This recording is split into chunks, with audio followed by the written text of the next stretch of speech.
हे भगवान, मैं क्या दिन भर यही काम करने के लिए हूँ। सबके पास अपने काम हैं, बस मैं ही अकेली फ्री हूँ इस घर में। क्या करूँ मैं।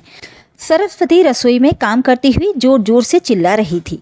उसकी आवाज़ सुनकर उसका पति केशव कमरे से बाहर आया। क्या हो गया, तुम ऐसे क्यों चिल्ला रही हो। ये सुनकर सरस्वती चिढ़ते हुए केशव की तरफ देखकर बोली, कभी तुम भी संभालो अपनी माँ को।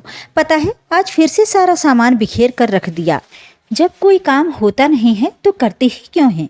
आवाज़ देकर बुला भी तो सकती हैं। सरस्वती, क्या कह रही हो तुम, क्यों चिढ़ रही हो। जानती हो ना कि माँ बूढ़ी हो चुकी हैं, उनसे अब इतना काम नहीं होता। हाथ कांपते हैं तो सामान बिखर जाता है। तो ना ही करें काम। मैंने कब कहा काम करने के लिए। खामखा मेरा काम तो बढ़ जाता है ना। मेरी भी उम्र हो रही है, मैं भी थक जाती हूँ। ठीक है, तुम चुप हो जाओ, मैं माँ को समझाता हूँ। वैसे भी अब वो इस दौर में आ चुकी हैं कि उन्हें कुछ समझ भी नहीं आता। केशव ने कहा, क्या समझाते हो आप। एक तो रोहन और राधिका ने वैसे ही दिमाग खराब कर रखा है, ऊपर से माँ अब बिल्कुल बच्चों जैसा व्यवहार करने लगी हैं। क्या करूँ, कुछ समझ ही नहीं आता। सरस्वती रुआंसी सी होकर बोली, क्यों परेशान हो रही हो। तुम बस शांति बनाए रखो, नहीं तो बीमार पड़ जाओगी। जाओ तुम भी आराम करो, बाकी मैं देखता हूँ। वैसे भी ये हमारे कर्मों का फल है, भुगतना तो पड़ेगा ही। कहकर केशव माँ के कमरे में चला गया। देखा तो माँ कमरे की खिड़की के पास बैठी हुई खिड़की में से बाहर झांक रही थी और खुश हो रही थी। कभी ताली बजाती तो कभी उदास हो जाती। केशव ने खिड़की के पास जाकर देखा तो कुछ बच्चे बाहर खेल रहे थे। माँ शायद उन बच्चों को देखकर खुश हो रही थी।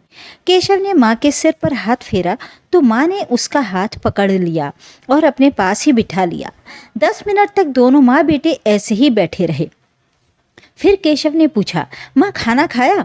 माँ केशव की तरफ एकटक देखने लगी। शायद उनकी आंखों में ये सवाल था कि आज तक तो ये सवाल किसी ने भी नहीं पूछा, भला आज कैसे। केशव माँ के इस सवाल को समझ चुका था। मन ही मन गिलानी करते हुए बोला, माँ तुमने खाना खाया, भूख लग रही है। माँ ने सिर हिलाकर इशारा भर कर दिया। केशव ने सरस्वती को आवाज़ देकर माँ के लिए खाना मंगाया। सरस्वती एक थाली में माँ के लिए खाना परोसकर ले आई।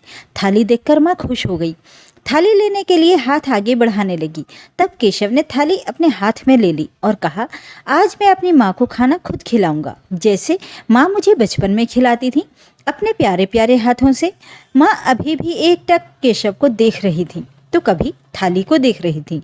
ऐसा करते हुए वो बिल्कुल एक छोटी सी बच्ची जैसी लग रही थी, पर उन्होंने कुछ भी नहीं कहा।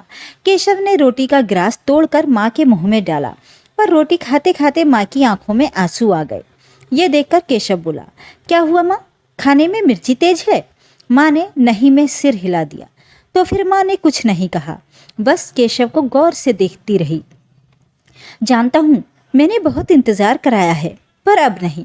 अब हर रोज़ थोड़ी देर ही सही मैं अपनी माँ के साथ कुछ वक्त ज़रूर बिताऊंगा। सुनकर माँ मुस्कुराई। ऐसा लग रहा था जैसे वो सब कुछ समझ रही थी। केशव ने उन्हें खाना खिलाया और माँ को लिटाकर अपने कमरे में आ गया, जहाँ सरस्वती पहले से ही बैठी हुई थी। माँ सो गई? सरस्वती ने सवाल किया। नहीं, बस अभी लिटाकर आया हूँ, सो जाएगी। पता है वो मुझे पहचान नहीं पा रही हैं, पर फिर भी आज माँ के चेहरे पर बड़ा सुकून था। ये देखकर मेरे दिल को बड़ा सुकून मिला। केशव अपने सीने पर हाथ रखते हुए बोला, क्यों नहीं होगा। एक माँ तो अपने बच्चे के इर्द गिर्द ही अपनी पूरी दुनिया बसा लेती है, पर जब वो दुनिया उसे छोड़कर जाती है ना, तो ऐसा लगता है जैसे सब कुछ लुट गया, बस जान निकलना बाकी रह जाती है। और फिर जब वो दुनिया उसके पास लौट कर आती है तो उसके मृत प्राय शरीर के अंदर जैसे किसी ने जान फूंक दी हो, वो वापस जिंदा हो जाती है। कहते कहते सरस्वती की आंखों में आंसू आ गए और रोते हुए उसने केशव के कंधे पर अपना सिर रख दिया। केशव ने भी उसे रो लेने दिया। जब वो थोड़ी देर बाद शांत हुई तब उसने कहा, तुम रोहन को याद कर रही हो। मैं माँ हूँ उसकी, जन्म दिया है मैंने उसे। जब मेरा बेटा मेरी बहू छीन कर ले गई तब जाकर मुझे एहसास हुआ कि मैंने अपनी सास से क्या क्या छीना था। सच, हमारे कर्म वापस लौट कर आ रहे हैं केशव।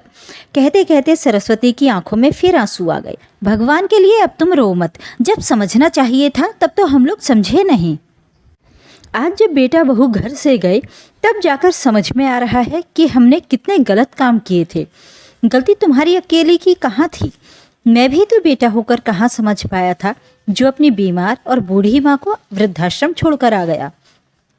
कितना रो रो कर वो मेरा नाम ले रही थी उस दिन, पर मैं तो पूरा पत्थर दिल बन चुका था।